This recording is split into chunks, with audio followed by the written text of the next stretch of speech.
Monomi Park's Nick Popovich speaking to Waypoint about industry culture. It's no secret that the game industry views crunch as an accessory evil, where developers work themselves to the bone in order to make deadlines.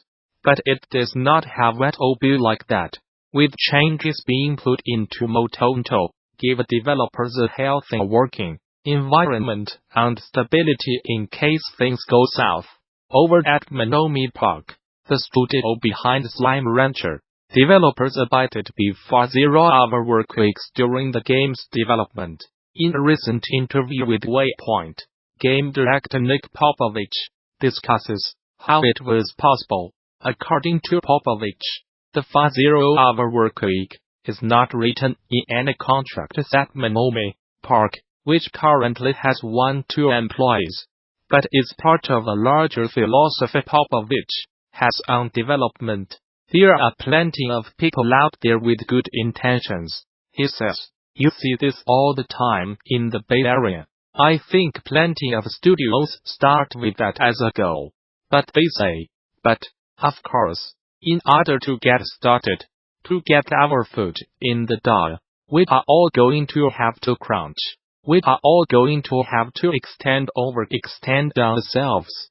He credits his previous experience at both Castaway Entertainment and Three Rings Design as formative when it came to sticking with the 0-hour workweek and other responsibilities. Even in college, he explains, I was aware of the brutal working conditions in the industry. When you are in college, it was called the Cave Lab, where you are making digital art in the dark with a bunch of other people who want to get into video games. You are spending all night working on things because you want to be the best and have the portfolio and everything. It's almost grooming you for that lifestyle.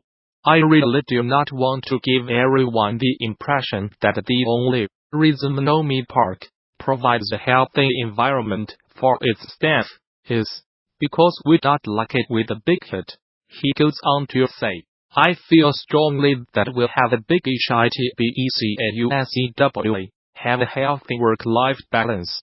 Be sure to check out the entire interview over at Waypoint, which goes into more detail on labor conditions in the industry and Popovich's philosophy on crunch.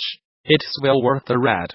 The German Consumer Protection Authority, VZBV, is taking Nintendo to cut over Nintendo's digital pre-order policies, specifically over the strict policy that eShop pre-orders cannot be cancelled. Eurogamer spotted a report from the Norwegian site Pressfire that says the VZBV is well on its way to starting formal proceedings, and has moved the entire case.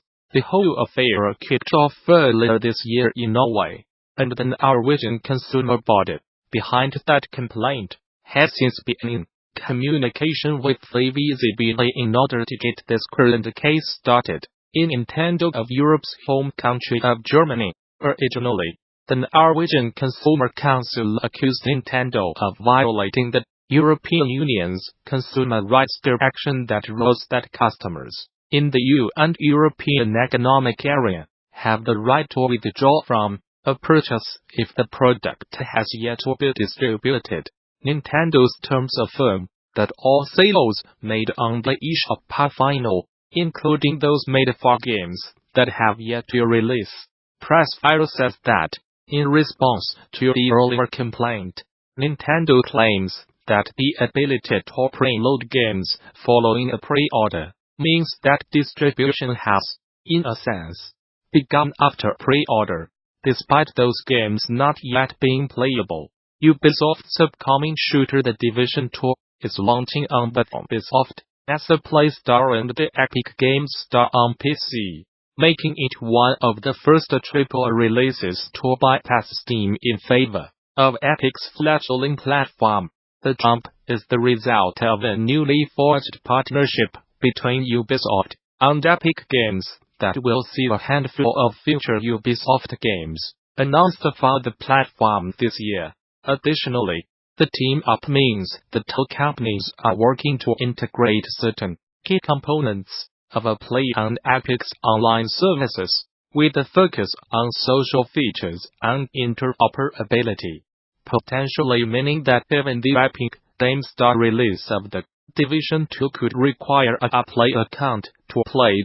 The PC version of the Division 2 has been up for pre-order on Steam for some time already, but the listing for the game has already vanished from the Steam store and such. Though the game will not be hitting Steam officially, Ubisoft notes in a press release that any pre-orders placed on platforms other than a Play on the Epic Game Store will still be honored. Despite the recent semi-exclusivity announcement, the Epic Game Store officially launched last month, and notably breaks away from the industry standard 70/30 for annual split, instead offering developers 88% of their overall revenue. The platform has so far attracted attention from a number of indie developers, including the likes of Supergiant Games, who launched its early access game Hades as an Epic Game Store exclusive, and a number of other studios that have since pulled their games from Steam in favor of Epic's new digital storefront. Steam recently remodeled its revenue split policies, an overhaul that came just days before Epic reviewed its Steam competitor.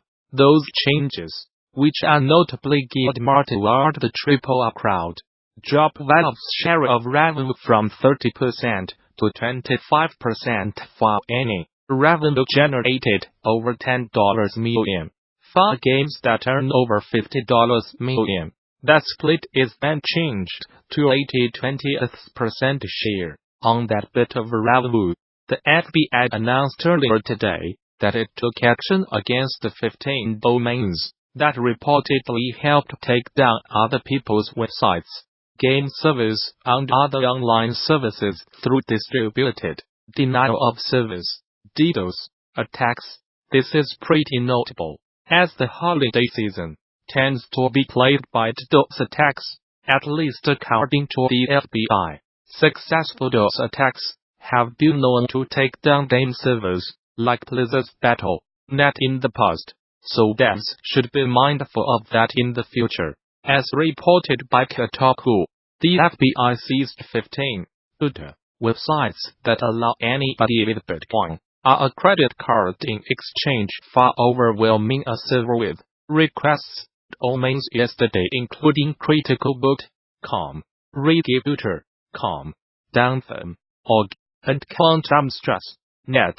Because booters provide less powerful DDoS attacks in exchange for little money, they have gone largely unnoticed since they tend to be marketed as stress testers, designed to help people test servers' capacities for withstanding such attacks. According to the FBI, these services are easy to find and a low barrier to entry for users looking to engage in cybercriminal activity.